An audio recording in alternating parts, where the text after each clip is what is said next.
Mungkin bisa diceritakan awalnya itu seperti apa sih sampai bisa memutuskan seperti itu? Gimana Awalnya kok bisa memberikan alternatif seperti itu? Awalnya itu dimulai dari apa, diskusi ya, antar atau gimana? diskusi sama kuasa hukum sih lebih tepatnya.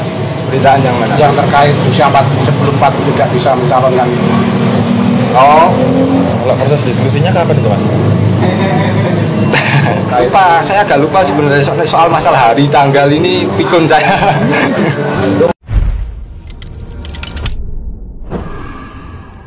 Assalamualaikum warahmatullahi wabarakatuh. Waalaikumsalam warahmatullahi wabarakatuh. Alhamdulillah, asyhadu an la ilaha illallah wa asyhadu anna Muhammadan abduhu wa rasuluh. Pemirsa, kita jumpa di acara Dibacain Berita bersama Bung Kameramen. Silakan. Iya, terima kasih Bung Alfian. Alhamdulillah kita bisa syuting kembali Bung Alfian. Jadi Bung Alfian, kita ada kena prank lagi nih dari pemerintah. Jadi katanya gugatan batas usia capres dan cawapres dibatalkan, bukan dibatalkan, ditolak, tapi ada yang diterima Bung Alfian. Jadi ada dari PSI, ada dari Partai Garuda, itu ditolak. Nah, tapi ada mahasiswa yang diterima. Nah, ini beritanya dari Kompas Bung Alfian. Putusan MK, kepala daerah belum berusia 40 tahun bisa maju Pilpres. Berlaku mulai pemilu 2024. Waduh. Mahkamah Konstitusi mengabulkan gugatan perkara nomor 90 sekian terkait usia minimal capres dan cawapres dalam Undang-Undang nomor 7 tahun 2017 tentang pemilu. Mahkamah membolehkan seseorang yang belum berusia 40 tahun mencalonkan diri sebagai presiden atau wakil presiden selama berpengalaman menjadi kepala daerah atau jabatan lain yang dipilih melalui pemilihan umum. Nah, ini gimana nih Bang Alfian responnya? Soalnya berita yang beredar di luar seolah-olah gugatan ini tuh ditolak, padahal diterima. Ini gimana Bang Alfian? Sesungguhnya masyarakat punya pengetahuan yang sama bahwa memang gugatan ini ditolak. Iya. Kita ikut saja penjelasan dari Profesor Dr. Saldi Isra. Karena beliau salah satu komisioner yang sudah ada di Mahkamah Konstitusi 6,5 tahun sejak tahun 2017. Iya.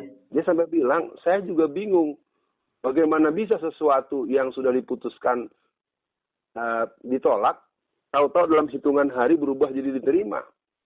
Dan itu merupakan sebuah deception game ya, permainan curang yang sangat konyol dan norak. Jadi bayangkan orang di dalam saja, dia bukan sekedar dissenting opinion, bukan sekedar ingin mengatakan perbedaan pendapat. Yeah. Justru dia mempersoalkan ini bukan persoalan perbedaan pendapat, tetapi sebuah manipulasi, kecurangan yang terang benderang oleh sebuah mahkamah yang dibentuk sejak awal reformasi sebagai sebuah mahkamah yang bisa menjadi katakanlah pengadilan atau hakim yang mulia dari hakim yang paling mulia, hakim yang paling adil dari hakim yang adil. Nah ini Pak Profesor Saldi Isra saja, dia bilang bingung. Saya bingung, ini kok bisa berubah padahal setelah beberapa waktu kemarin itu ditolak. Ya Bung Alfian, dari kampus UNSA, bukan UNS, UNSA. Oh UNSA, apa tuh UNSA tuh? Masih Universitas Surakarta deh kalau nggak salah. Ah iya, berarti tetangga sebelah. Memang yang Bung Alfian sampaikan betul. Baru kali ini saya mengalami peristiwa aneh. Mahkamah berubah pendirian dan sikap hanya dalam sekelebat. Nah Bung Alfian memang sampai Yusril aja. Dia bilang, oh bener kan MK itu nolak. Nggak ada itu yang namanya politik dinasti atau apa gitu Bung Alfian. Jadi dia bisa merespon yang itu gitu. Padahal ada sisi lain yang diterima. Nah ini sebenarnya skema apa Bung Alfian yang sebetulnya saya lihat kok seperti sangat dipaksakan dan sangat mepet karena kan menjelang sebentar lagi pendaftaran ke KPU Bung Alfian. Emang ini cawe-cawenya berhasil ya Bung Alfian? Cawe-cawe kolektif ya. Kita nggak mau pakai istilah berjamaah karena jamaah itu kalimat yang indah, ya dullah ma'al jamaah. Yep. Ini cawe-cawe kolektif Bung Kameramen. Sesungguhnya saya sudah mendengar ini sejak 5 hari yang lalu. Bahwasanya akan diterima dengan catatan bahwa yang bersangkutan pernah jadi kepala daerah. Ini artinya ini sudah menjadi sebuah yang paling gampang saya katakan konspirasi antara bapaknya, teman bapaknya, pendukung bapaknya, bapaknya lovers, sama para intelektual-intelektual yang akhirnya mengangkangi nilai-nilai keluhuran daripada keadilan itu sendiri. Yang namanya pendukung kan kadang-kadang matanya gelap. Ya, kalau orang-orang yang sudah jadi pendukung itu ya sama dengan pertanyaan kita kepada sahabat kita ya, Pak Fadlizon. Gimana Fadlizon melihat ini? Mesti kan dia orang yang biasa berpihak pada keadilan, apakah dia berani mengatakan bahwa ini putusan yang adil dan jujur? Sekali lagi, ini adalah situasi yang sudah mempertontonkan kepada kita semua, Bung Kameramen, sudah runtuh. Ya, sudah runtuh proses penegakan keadilan negeri kita, maka pilihannya adalah seluruh potensi masyarakat, seluruh orang yang punya harga diri, yang punya jiwa keadilan, kita harus katakan maju tak gentar membela yang benar. Maju tak gentar kita rebut. Ayo Bung, rebut kembali. Silakan Bung.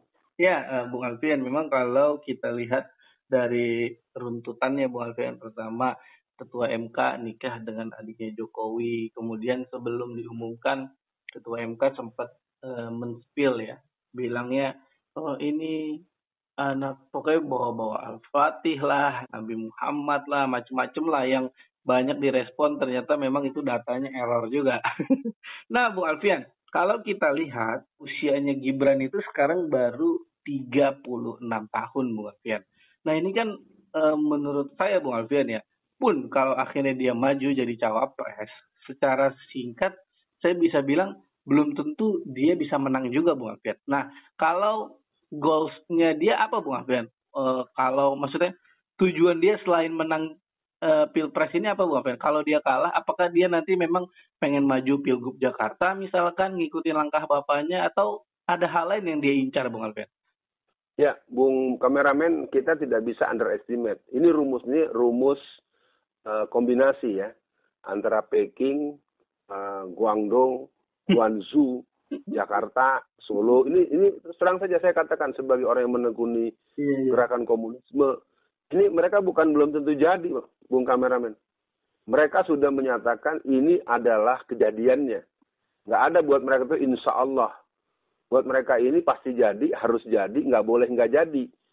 Maka dengan adanya doktrin ini, kita harus katakan, harus dikalahkan, harus dipatahkan, harus diperang.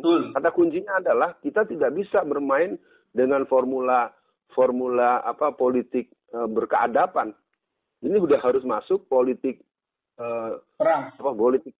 perang politik dan jihad politik dan perang semesta politik Nusantara dalam konteks kaum Melayu, kaum Jawa yang waras dengan akar kesejarahan Jawanya.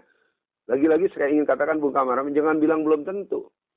Mereka ini sudah menyatakan harus jadi, pasti jadi, nggak boleh nggak jadi. Artinya siapapun nanti akan dihabisi oleh mereka, baik secara nama baik atau secara fisik. Ini menurut feeling banyak para ahli ya, Bang. Saya coba bertanya kepada kawan-kawan yang lebih senior yang menekuni pemilu sekian puluh tahun atau sekian kali pemilu. Ini korban akan jauh lebih banyak tahun 2024. Maka untuk merespon belum tentunya ini, saya coba tetap jawab. Paling tidak dia pernah jadi cawapres, ya, calon wakil presiden yang belum jadi. Berarti kan kalau dia 25 tahun lagi kan umur dia baru 41. Iya. Ya kan? Artinya ini sebagai sebuah investasi dia. Lagi-lagi nih keadaan kita memang sudah darurat total. Kalau dulu awal-awal Habib Rizik bilang darurat kebohongan, ya ini darurat segala-galanya. Darurat kebohongan, darurat keluarga yang ngawur, darurat mahkamah keluarga, darurat keadilan. Jadi kata kuncinya memang ini harus ada gerakan yang bisa tetap menjadikan negara kita berdaulat dan seterusnya. Iya, Bung Alfian. Untuk akhir sesi kali ini saya menangkap maksud Bung Alfian. Karena kalau dipikir-pikir, sekarang aja udah sampai level Mahkamah Konstitusi bisa bersikap aneh ya Bung Alfian. Bahkan anggota Mahkamah Konstitusi sendiri yang bilang. Logikanya MK yang tinggi aja bisa begitu, apalagi hanya sekedar KPU ya Bung Alfian. Iya, betul Bung Kamar. Apalagi hanya sekedar yang di bawah. Jadi untuk akhir sesi kali ini Bung Alfian, apa optimis Bung Alfian untuk umat Islam, siapapun lawan kita nanti harus kita kalahkan total Bung Alfian. Silakan. Optimisnya adalah bahwa masyarakat luas semakin tahu dan kita harus juga jangan membiarkan buzzer-buzzer generasi baru.